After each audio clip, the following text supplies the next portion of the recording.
Hello, YouTube. Let's talk about 3 brain exercises you can do when you're feeling depressed. And, depression happens to the best of us, and sometimes even to me. And it really sucks. But I do some things to help get through it that really sharpen the mind as much as possible, keep it sharp. And the sharpening helps actually uh, get over some of the sting and the pain of it all because it's activating parts of the brain that open it up. But it's like a dark sky the last little while, and some pain issues and so on. And no one has solved my riddle here that I've been setting up for a long time on these YouTube calls. And so that, of course, lends to depression because it's such an easy riddle to solve, but no one's solved it yet. By the way, if you're hopping on the call, let me know where in the world you are, or what time it is, and what you're doing, what you're thinking, and how you're feeling. Hopefully not depressed, but keep these ideas ready for yourself when it strikes, if it does strike, because we got 3 of them to go through. The CAW methodology with the bird. I'm not much of an artist there, but thought I'd give it a try. And the first one, the first brain exercise that I love to go to is the one that I started with. I found memory techniques because of some pretty serious depression, and it was memorizing cards that started this whole adventure. Tupi Maddie's here. Good morning from India. All right, great to see you here, and really appreciate you saying hello. Thanks for all the thumbs up too, guys. Great to see you're engaged and enjoying yourself. And whenever you hop on, let me know where you are in the world and what you're doing, what you're thinking. If you're watching a replay, pop some comments down below. Anyway, cards. Now, I'm going to make this actually simpler than I started with because I discovered, well, I didn't discover it recently, but I started to do it recently. A very simple version of card memorization that you can do anytime. John says hello from the USA. Hi, John. Great to have you here. Thanks for saying hello. Whereabouts in the US? Yeah, so normally when you memorize cards, you'd be like, okay, so 4 of diamonds, and you see the mayor, or I see a mayor anyway. And then you would see 3 of clubs, and that's a lamb in my thing, and so on. You would go through all of this. Nicholas is here from Switzerland. You're in Melbourne. Okay, not so far away. What you doing there? It sounds like an exciting trip. Great to see you again. So yeah, you would associate an image using the major method. At least that's how I do it. And you then see that image and you have it interacting. So a mayor would be doing something with a lamb in this case, and all of the memory palace and so forth. Now that's the great brain exercise that got me out of a bad depression and started my whole adventure. But I watched a video where Nelson Dellis is explaining just memorizing the order of red and black cards. And I'm not going to teach his method because you got to just go watch his video, and he can teach it to you. But it's really cool because it's a much lighter memory exercise if you're feeling down and you just want some brain exercise and you want to start feeling better. Feel your memory, challenge it a little bit. And what ended up happening, another sort of go-to thing that I have with depression times is I go to my magic account and study some magic. So I was watching Rick Lax do binary code, which he'd done on Penn and Teller, and I thought, what is he doing there? Anyway, it turns out he's teaching something very similar to what Nelson is teaching. And basically what you do is you would take some cards. Don't take a whole bunch if you're not feeling well. Just take, I don't know, 3, 6, 9, let's call it 12. I think that's probably about 12. And shuffle them up. This is a totally legitimate shuffle. And this is the CAW in our C.A.W. here of our 3 brain exercises you can do to just give yourself light exercise if you're not feeling well. And or you're feeling depressed. And then you would spread them out. And what you would do is instead of memorizing all those cards, like here I would see the samurai from Rand, and then here is Wyndham Lewis, who is the enemy, who published the enemy. Here is Lily the dog, and an attack, and so on. These are all more images, more to each of those images to describe, but I put them over. But instead of that, as a much lighter, sort of simpler memory challenge, you would just remember the orders of red and black. Just that.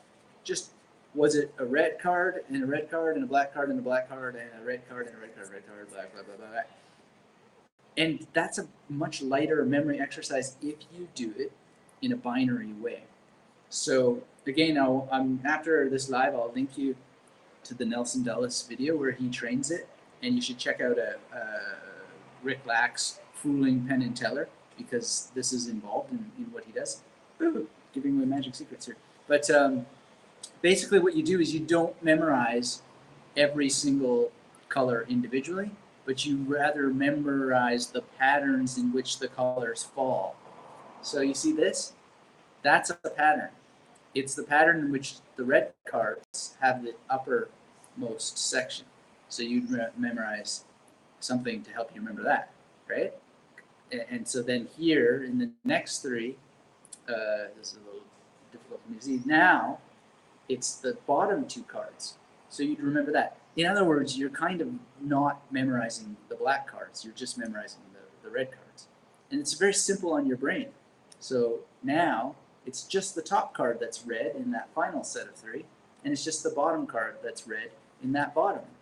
So all I'd be doing, just for a very light memory exercise, brain exercise, is just saying upper,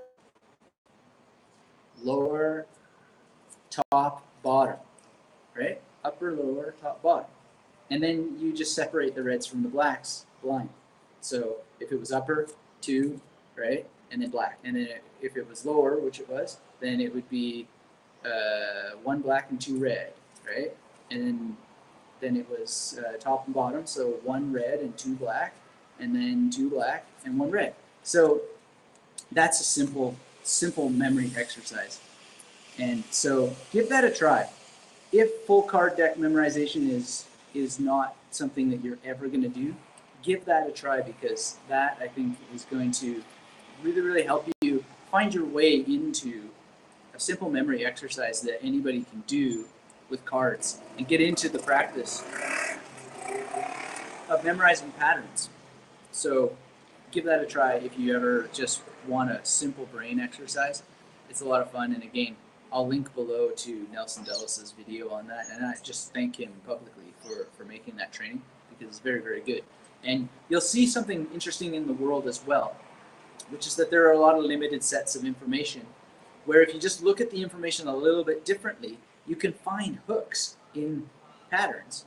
So just as we saw with the cards, yeah, we might have 3 cards in a row, but there's a pattern inherent in the cards, such as these 2 are at the top.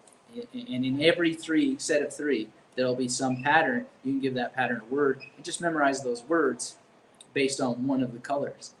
So Nick is here, and Nick says, do I feel cold? Looks like you're in Canada. Yeah, well, it does feel very cold here today on my porch in Brisbane. It's shockingly cold. Sometimes I wake up here and I think, didn't we move to Australia? But thanks for being here. Thanks for saying hello. Good to see you as always. And Dr. Sirapop is here from Bangkok. Oh, wow. How are things in Bangkok? Thanks for saying hello. And if you're hopping on now, just let me know where in the world you are. We just talked about a simpler version of card memorization that anybody can do in our little CAW formula, C.A.W. with my horrible bird. Not feeling very well today, to tell you the truth, so I didn't even try to draw that. But first is cards, but a simpler version of cards. So give that a try.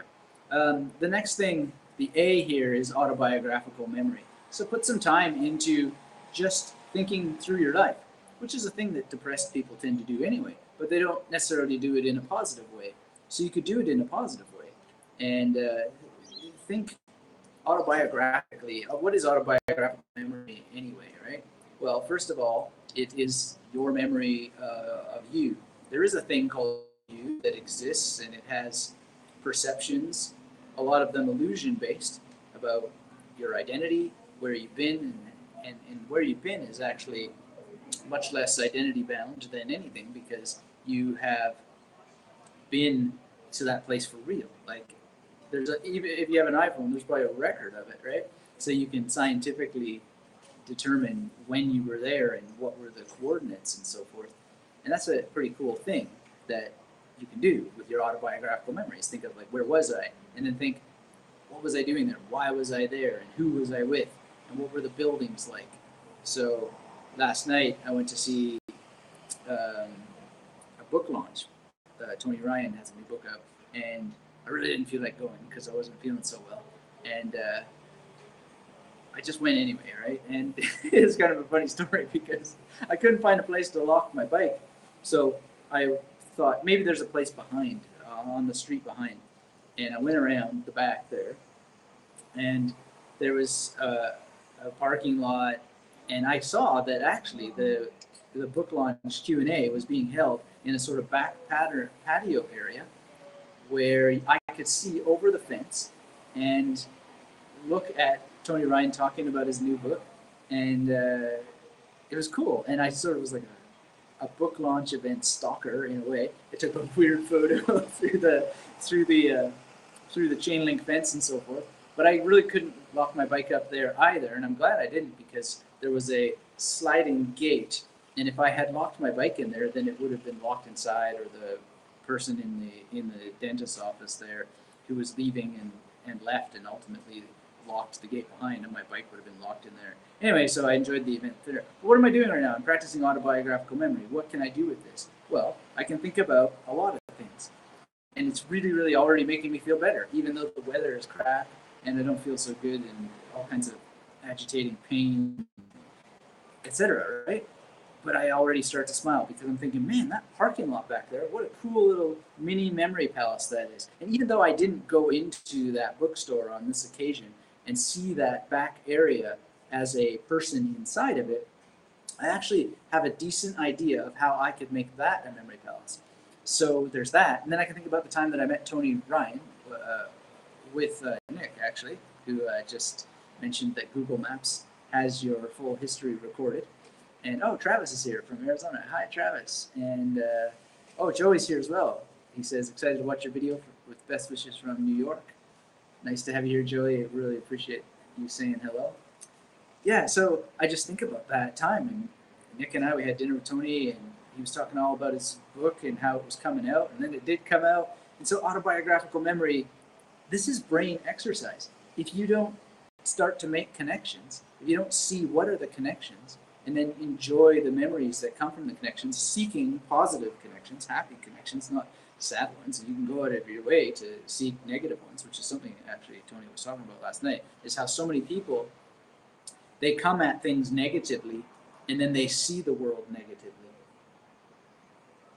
Well, that's a surefire way to not really use your autobiographical memory in a positive way that'll make you feel better. But you can use it in a way to make you feel better. So now I'm thinking of that dinner where I had first met Tony and heard about his book, and I'm thinking, wow, that's a pretty cool memory palace as well, which is a mutual friend, Jenny, who's been on the podcast and been on YouTube Live with her story of memory loss. And so now starting to think, okay, I can think of all the different ways that I could begin to unpack this, because now there's a couple places I've been in the city with Jenny, and now I have some more memory palaces, and I think, wow, I never used the cafe where we often meet Tuesday mornings as a memory palace. Why not? Well, now I have it in mind. So autobiographical memory can just unpack spatial memory, which then can lead to more autobiographical memory, which unpacks spatial memory, which leads to more autobiographical memory, and so forth. And it's really, really profound what it can do for you. And we don't practice it enough positively to unlock our memory. And it's all brain exercise, especially if you use it deliberately. And you might be thinking, oh, yeah, well, yeah, you just call it brain exercise. Doesn't make it brain exercise. But actually, there's some interesting studies that have been done with the cleaners in hotels, for example. And they told half of the cleaners, or whatever, they had a proper, not half, but they had a control group that was told nothing, and then they told a group that they were just doing a certain activity, and the activity burnt a certain amount of calories. And then they told the experimental group that while they were cleaning the hotel, this was actually fitness and would burn calories at a higher rate. And the people who came to think of what they were doing as fitness in their daily normal hotel cleaning activities, they burned more calories than both the control and the people who were told nothing. This is a fascinating thing about how our minds, how the frame, the educational frame or the metaphorical frame of how we approach things actually helps shape and determine the outcome. So yes, it is brain exercise whether you think of it or not, but by just calling it brain exercise, you could be getting more exercise out of it. Maybe that's wishful thinking, but anyway, that study comes to mind, and it's a really powerful one. Well worth thinking about how that relates to educational frames and how the way we think about things shapes the outcomes and the theatricality of life in many ways. So all the world's a stage, as we have probably heard it said before. Now, the final thing here on our C.A.W. And by the way, guys, if you want to ask any questions or whatever, let me know. This is what this live is all about. And if you haven't said hello where you are in the world, please do so. But the final thing here in our call, there was a bird cawing. That's probably why I was thinking about it. Is walking. Walking meditation is a great mental exercise. So I just released a new podcast on magneticmemorymethod.com/walking, and that'll pop you over there. I already see the share counters going crazy because people like that kind of stuff, and you will too. And please, when you're over there, share it around.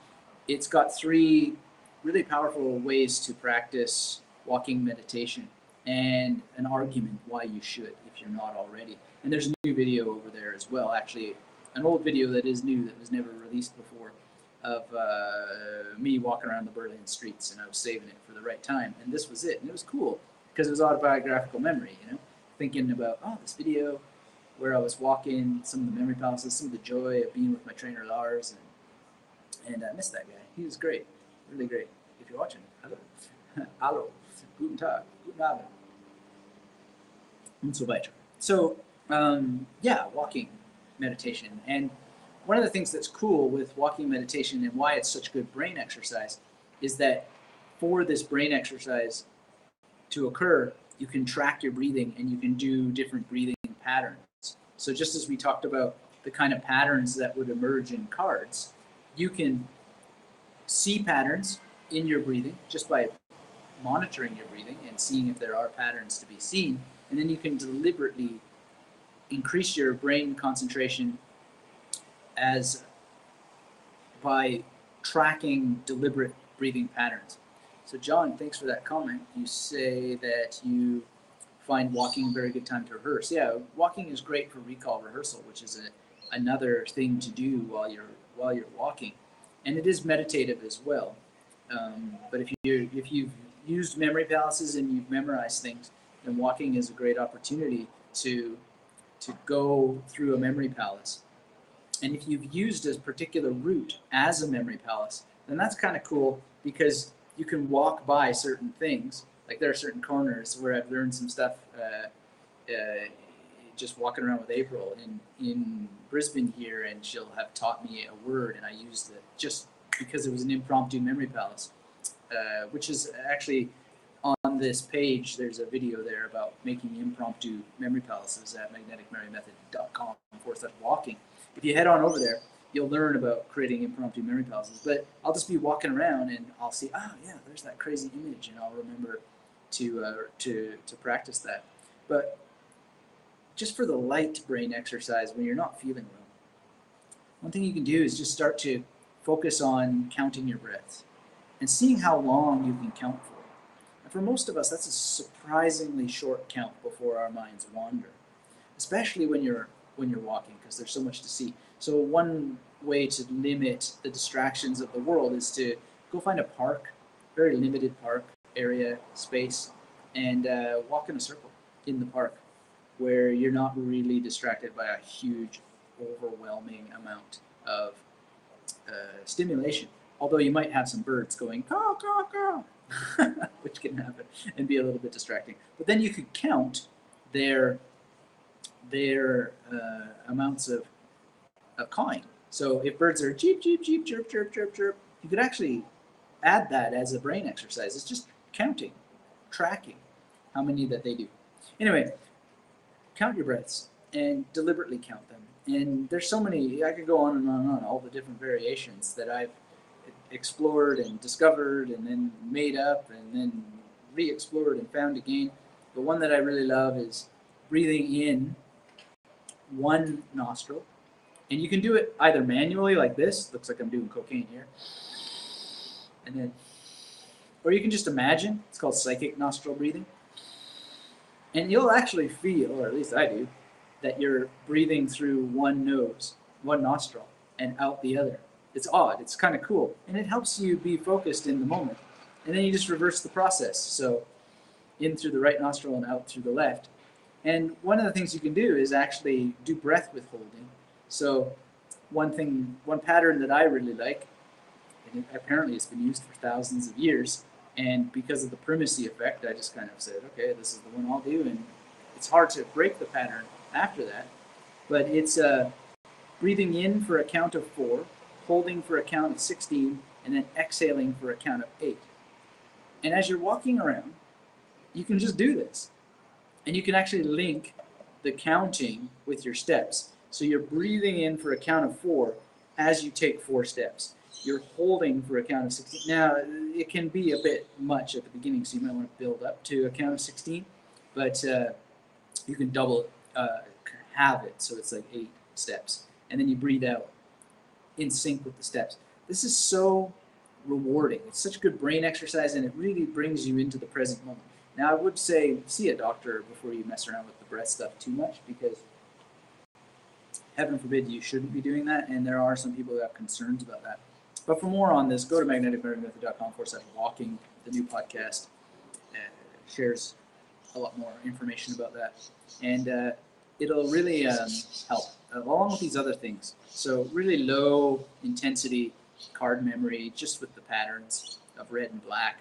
Super simple. Again, I'm going to link to Nelson's training on that, and I recommend Rick Lax checking out the binary code presentation on Penn and Teller's Fool Us, which is a great show if you don't watch it. And I saw that we got some questions here and some comments. So Will Ways here says, Anthony, thanks for the call to action.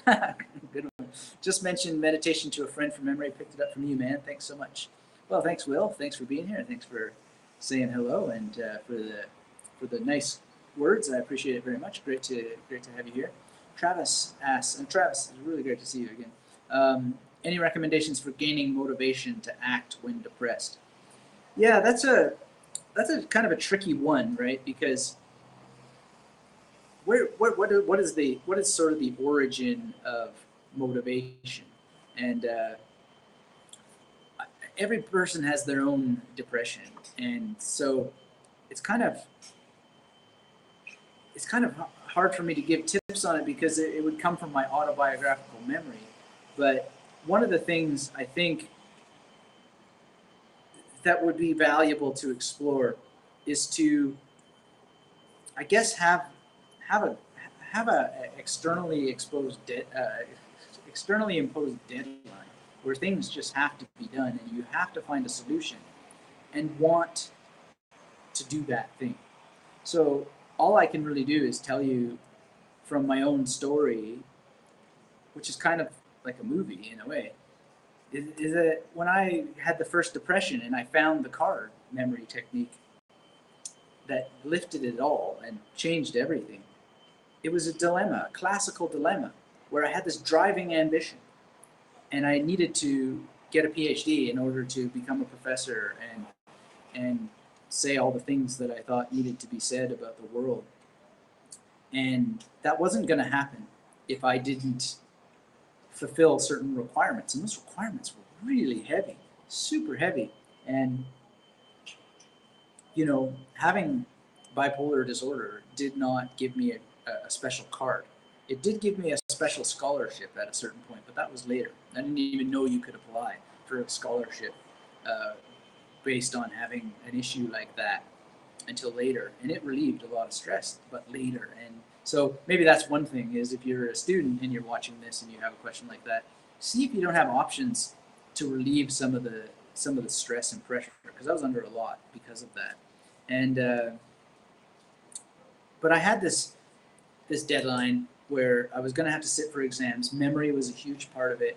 And so the motivating factor was a lot of things at once, but it was deadline based.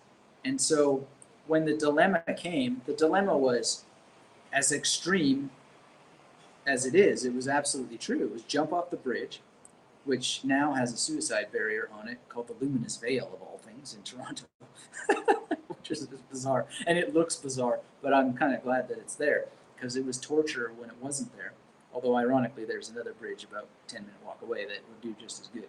But somehow people don't find it as attractive. But anyway, it was a legitimate option, and it was terrorizing me, especially because that's what happens when you have a mental illness. It's just like, shh.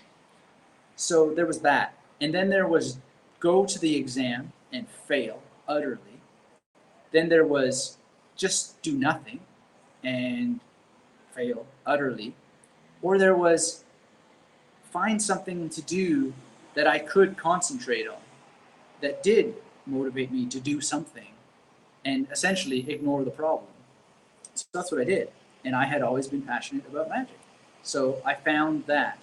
And the reason why I'm suggesting this to you is not because it's going to necessarily help you find motivation, but it's taking an action.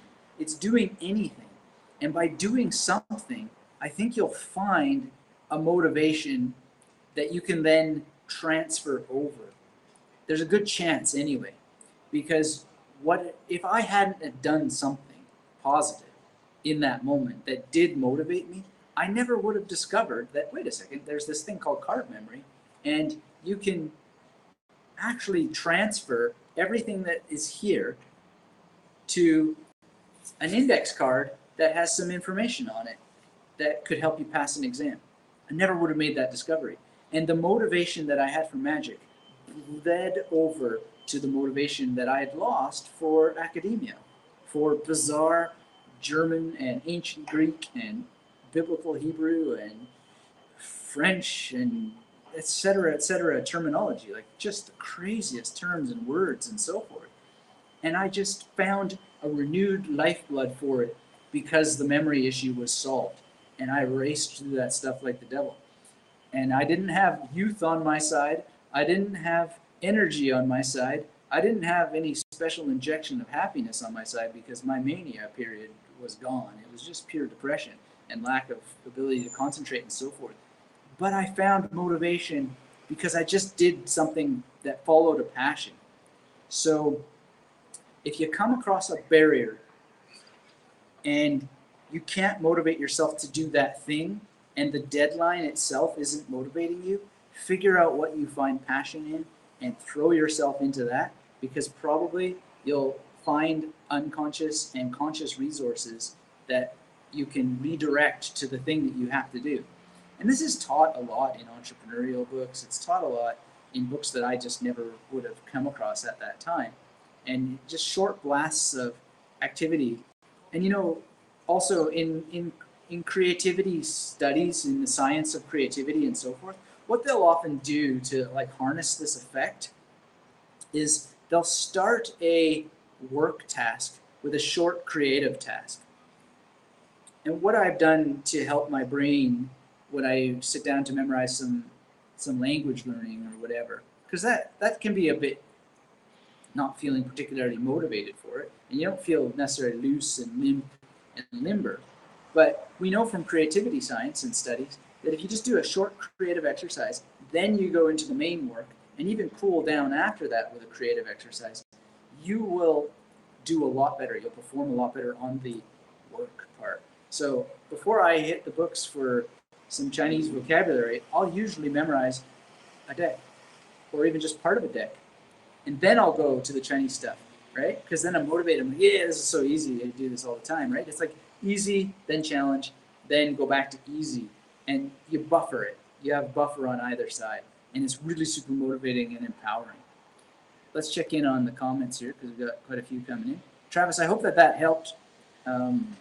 It's just my story, and I go back to it again and again and again because, that's just the way it is with this particular condition. The depression comes back, and this is why I'm making this video, this silly little cough thing here, right? Is because this is what I'm undergoing now, and I wanted to memorize cards, and I was just like, oh man, this is too crazy.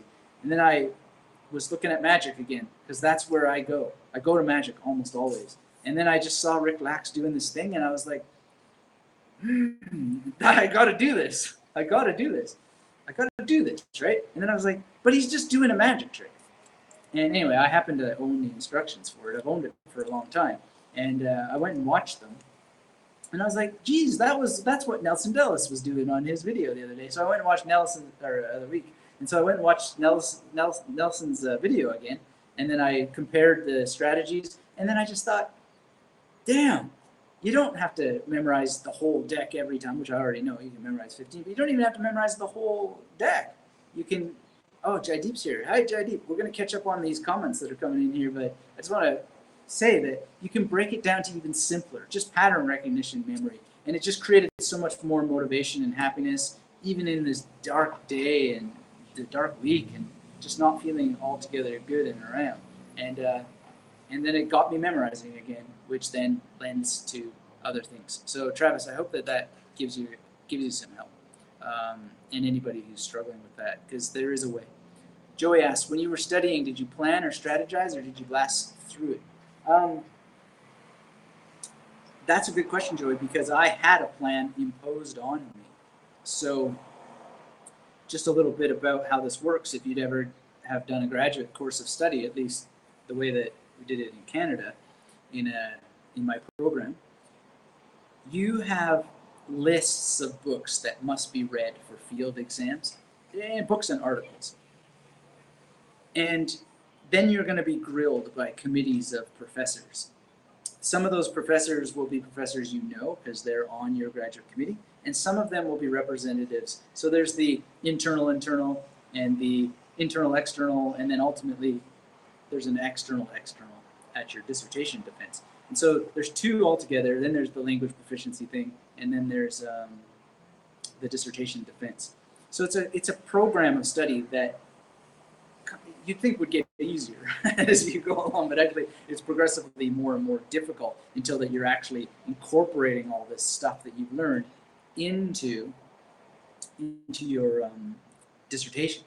And of course, a lot of that stuff will never wind up in your dissertation, but the plan is that you wind up having a substantial body of knowledge, both in your head and on your index cards, if you are smart and you use index cards for your notes. Because if you bury your notes in notebooks, you'll be surfing and sorting through. And I came up with a system that not only allowed you to know everything about what book and where it came from just at a glance on a card, but also how to know where in a memory palace it was if you forgot, which is unlikely. And that's all in the Magnetic Memory Method master plan, part of the master class. So that whole system is available to anybody who wants it. But the point being is that it's just an incredible plan that you follow that's given to you. And so I didn't want to read hardly any of those books, but they were part of the breadth requirement. They had to be read. Otherwise, you'd go to the exam and they'd say, what did Cleanth Brooks have to say about this? And you want to be able to answer that. And you want to be able to answer it in a way that I call rhizomatic, which is that you connect it to all kinds of things. So that you're not just saying, well, Cleanth Brooks said blah, blah, blah, blah, blah. But then you're able to connect it to what, Heidegger said about Aletheia, if that's what comes up. And you want to be able to say more about, T.S. Eliot, if that's part of the context, and so on and so on and so on. And so it's really, really important to develop that. But you had to follow a plan. And that's one of the great rigors for really creative minds with a PhD program, is that you don't get to do it your own way. In fact, your dissertation isn't even about your opinion. It's about your presentation of arguments in the world. And then finally at the end, you've got a few pages where you get to say what you think. That's what a dissertation really is. You have an argument about the world, but you're presenting a history, a genealogy of that argument, and all of the things for and all of the things against, and then you're making a synthesis, and then you're finally getting to say something about it. And then if everything works out, then you spend more time turning it into a book that's more your take on things, et cetera, et cetera. But you're following someone else's plan, essentially. And yeah, it's cool. And in my case, I got more say in it than you would in other programs because of the nature of the humanities PhD, but not that much. I really did have to cover the plan. So now, was there a plan inside the plan? Well, I like the alphabet, as many of you guys know. And so when these reading lists were there, I just followed the alphabet. It just started with A. So it's last name first, and then go all the way through. So I had to read Artaud, bang, Artaud. Had to read Bataille, bang, read Bataille. Had to read, who would have been there with a C? I don't recall anyone in particular with a C, but D was Derrida and Deleuze. And so, bang, those guys. And, Foucault, he needed 3 memory palaces because I had to read 3 books of his, well, 1 article and 2 books, and so on and so on. So I just follow the plan. Now, that's not going to work for everything, although it could if you have time on your side, if you had a series of things to follow. But you know what I used to do is I used to read the syllabus in advance. So when I got into a course, the first thing I would do is like get the syllabus, do all the reading as much as I could. I would write assignments ahead of time, or at least outline them ahead of time. So I'd get all my stuff done because I really wanted to be a novelist. And so I needed all that time to work on my novels. And crazy enough, I did write a bunch of novels when I was in graduate school, most of which have not been published, although one of them probably, unfortunately, has. Don't look for it, please. Anyway, let's see what else. So Nick said, did a fantastic course, very technical with Google Cloud Team, and that has pulled me out of a very long depression cycle. You were right, Anthony. Studying something really helps, and this course. It was not new, but a new angle, different approach, and it really helped. And thank you for sending the link to that course a month ago in the first place. Oh, Nick, that's great to hear. I'm glad that it helped, and thanks for letting me know. I wish that I would have gone to that, actually, but I just wasn't feeling up to it.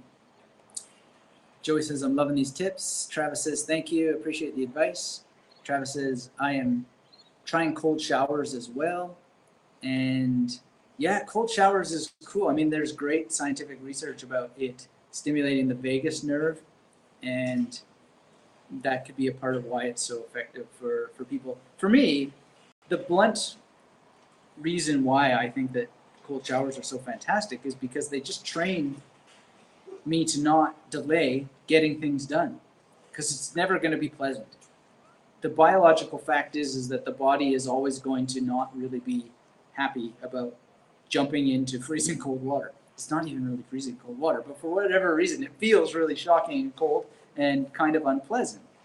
And so it's just a disciplinary thing, and it creates happiness in disciplinary ways. And it just seems to bleed over to having a much greater mental discipline to just jump into other tasks that need to get done.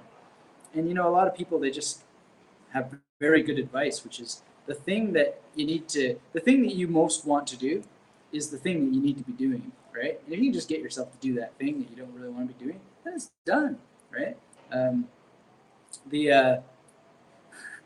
The obstacle is the task, right? The obstacle is the way, but it's also often the task. So the thing in the way of the task is the task. Tim Ferriss had that the other day. Keep that in mind. It's a good one, good, powerful one. So Jaideep asks, can facts be mugged up?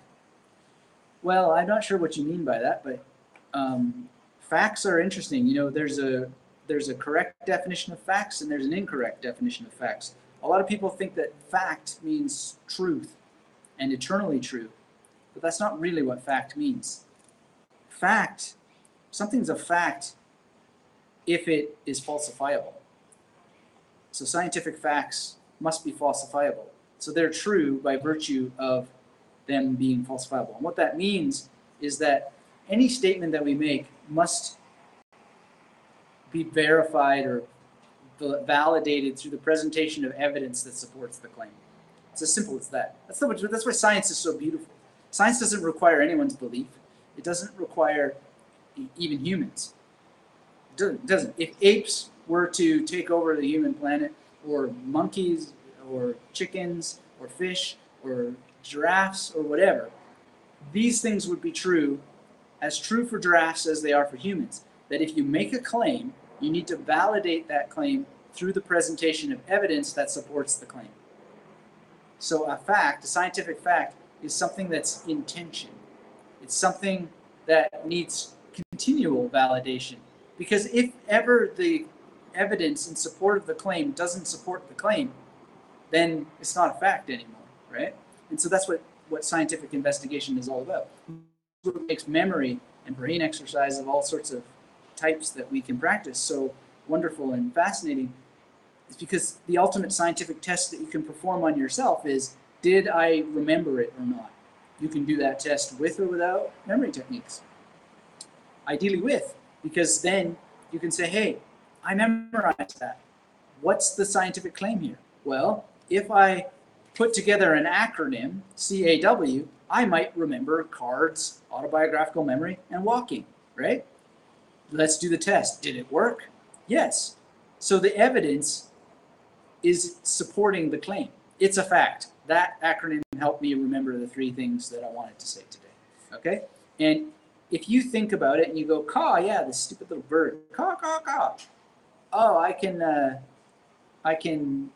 remember that. Absolutely. Nick asked, wouldn't this test be anecdotal rather than scientific? That's a good question. And it leads to N=1 scientific methodology, which is you are the subject or I am the subject and I am the one person in this test. However, I think that if you were to take C.A.W. and tell 1 million people that C stood for cards, A stood for autobiographical memory, and W stood for walking, right? You would probably find there is strong scientific evidence that supports that kind of memory technique, an acronym technique, helps aid memory as a mnemonic device.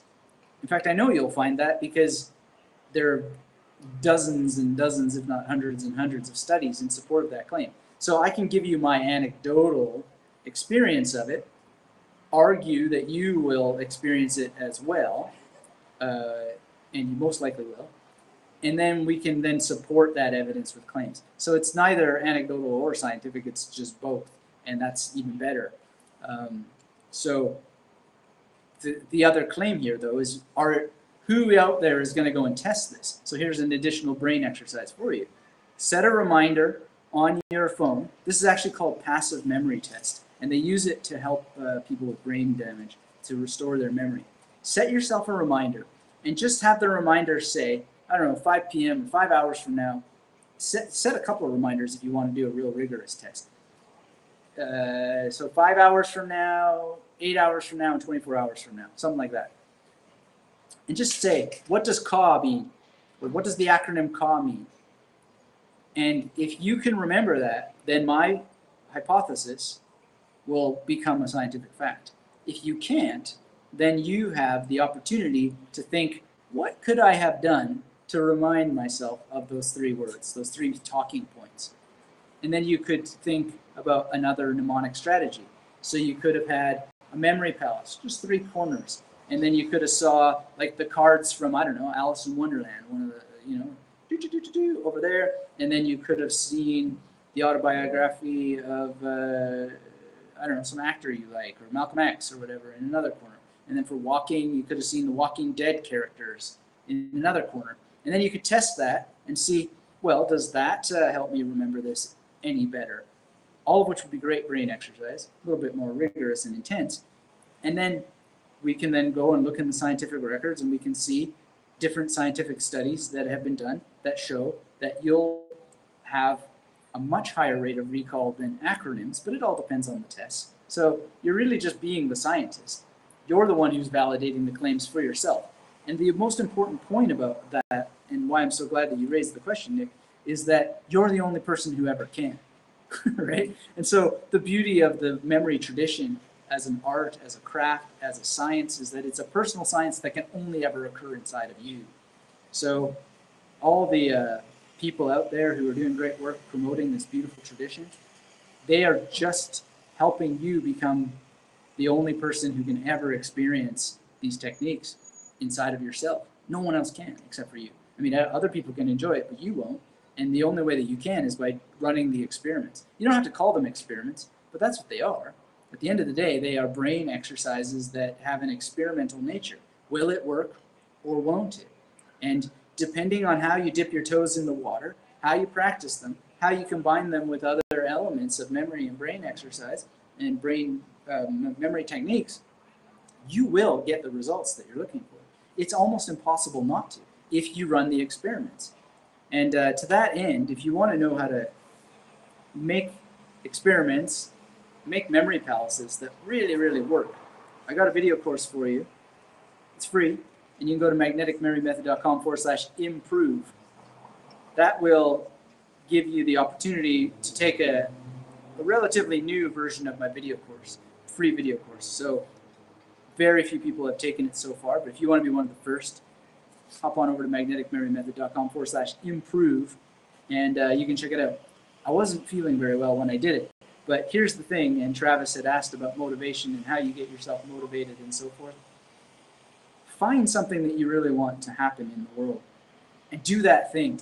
Make it happen. A friend of mine died the other day, and he had a video. He had climbed Mount Kilimanjaro, and he had a video, and he said, "Find your Kilimanjaro." I'm so sad now. He came to mind here, but maybe that's one of the reasons I haven't been feeling so good at it.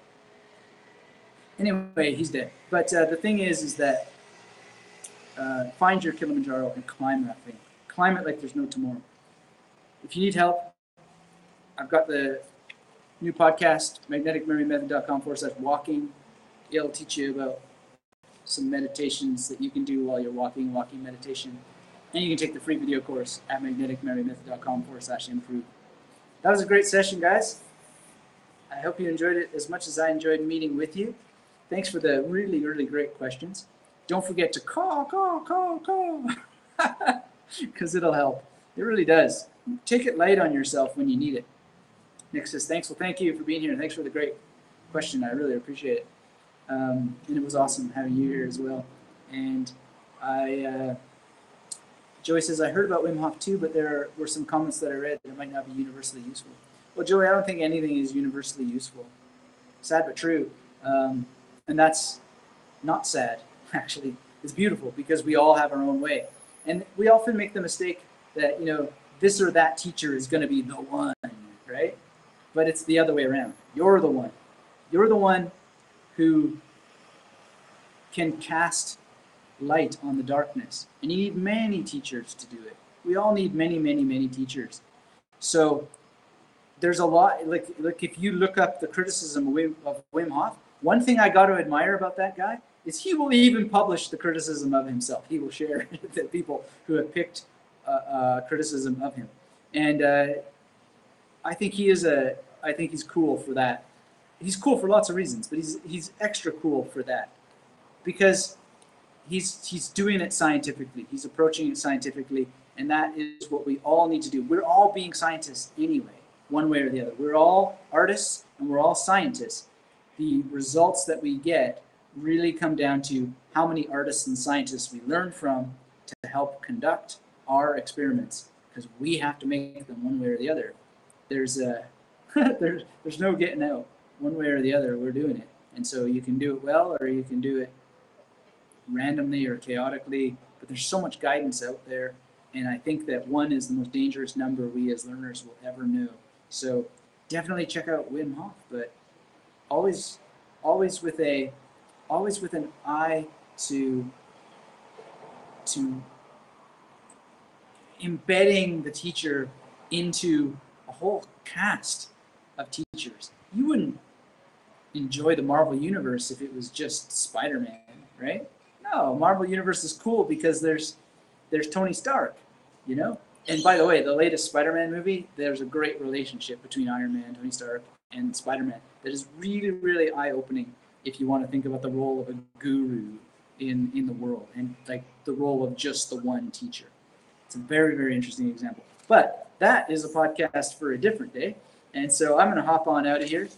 Last little note, please support the Magnetic Memory Method podcast by going and checking it out and clicking those share buttons and, of course, enjoying it, engaging in the discussion at magneticmemorymethod.com/walking. And if you want the new version of the free video course, go to magneticmemorymethod.com/improve. Thanks, everyone. It was very, very fun to meet with you here today. Till we have a chance to speak again, keep yourself magnetic.